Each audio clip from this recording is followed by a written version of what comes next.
Welcome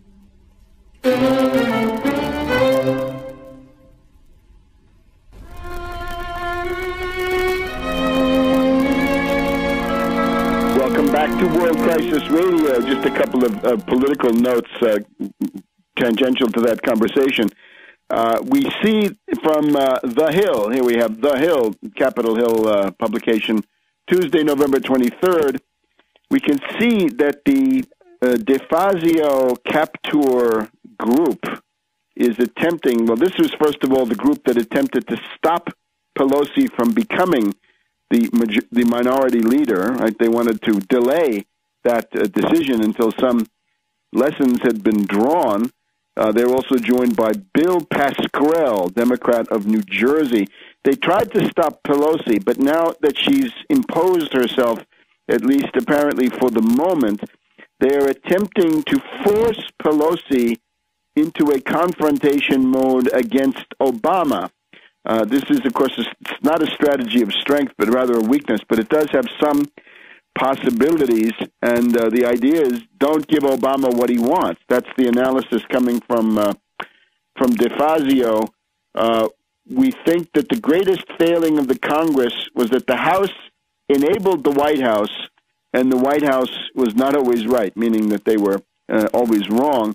We've got to push them harder from our position, right? Essentially, this DeFazio Capture group, and do what Democrats need and what's expected by Democrats. Yes, that's at least a start. And of course, it's better to go with issues, right? It's better to make the Tobin tax, the Wall Street sales tax, the stopping of fraud closures. That would essentially be your program. No cutting and gutting, number one. Pay for it with a tax on Wall Street, the Wall Street sales tax.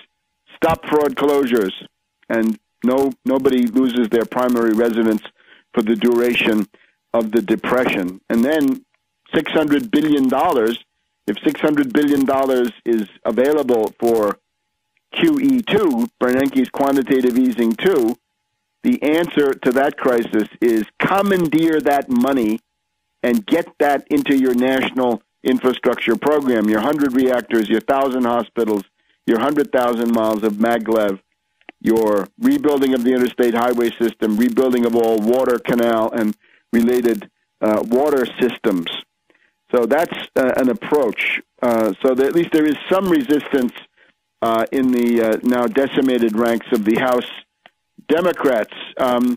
Concerning the impact of all of this on the international financial markets, on the Tuesday before U.S. Thanksgiving, we had a flight to quality, right? The dollar went up. The U.S. Treasury bonds went up significantly. The 2-year Treasury note was going for 0.44% interest per year, which is obviously a very low interest rate. So everybody in the world is piling into those Treasury bonds. How long will it last? Well, Bill Gross of PIMCO says that the bond party is over. Well, I can see how it's going to end when you have fanatical ideologues inspired by this foreign toxic doctrine, so-called Austrian school, domesticated as Chicago boys, economics, and they decide that the goal of a default by the United States, the national bankruptcy of this country, is a positive policy goal, because they would say that's the only way we can destroy the social safety net, Social Security, Medicare, Medicaid, unemployment benefits. We've got to destroy that social safety net to go back to the paradise of a free market, which had never existed in the United States, and indeed has not existed since the coming of the new Stone Age, right? Since the Neolithic, there has not been a free market anywhere, because there's always been a government. So you've been dealing with political economy and not straight up pure Austrian school mystification. So that is that's a consideration. The beginning of the end will be if this brigade of essentially pro-Wall Street fake populists come in and say, we are going to refuse to raise the deficit ceiling, provoke a default, and pitch the entire world into chaos. The United States bankrupt, the dollar falling by 50, 60, 70%. Central banks all over the world bankrupt because they've got their reserves in dollars, a dollar panic, hyperinflation on the home front.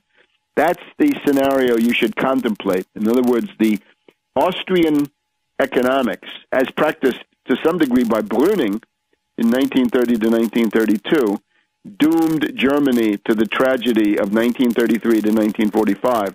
And if these Austrians are allowed to play out the logic of their fanatical ideological beliefs, then the future for the United States is very grim. And you don't see anybody, certainly not Obama, Biden, Pelosi, Reid, this cast, which remains the same, they are not able to fight. So I guess it's up to the people to bring forward the programmatic ideas that are not there. Now, let's shift gears.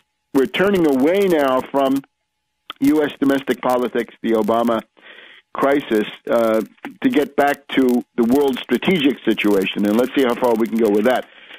The Korean crisis, this is essentially the same circus we have seen again and again.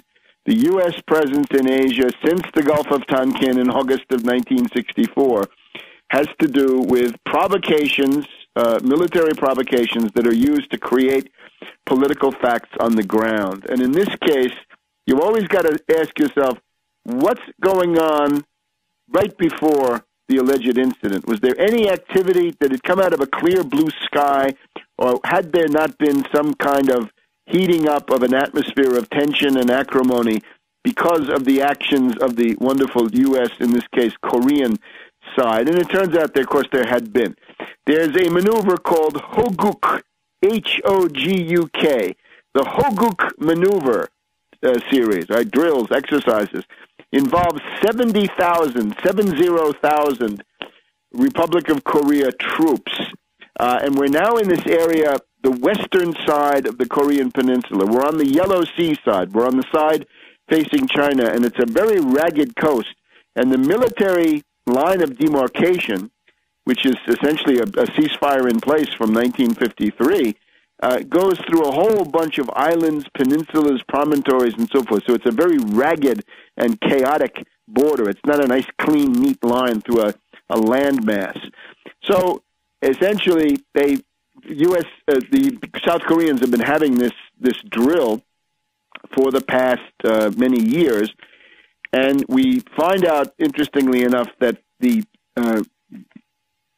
result of this has been that there were already shooting incidents in these Western islands in 1999, in 2002, and last year, in November 2009, there was also a shooting incident, not quite on the scale of this one. So it's essentially, the South Koreans know anytime they want to get a crisis ginned up, they can simply call this Hoguk maneuver in the Western Islands, and you can get a rise out of the North, and you got a crisis.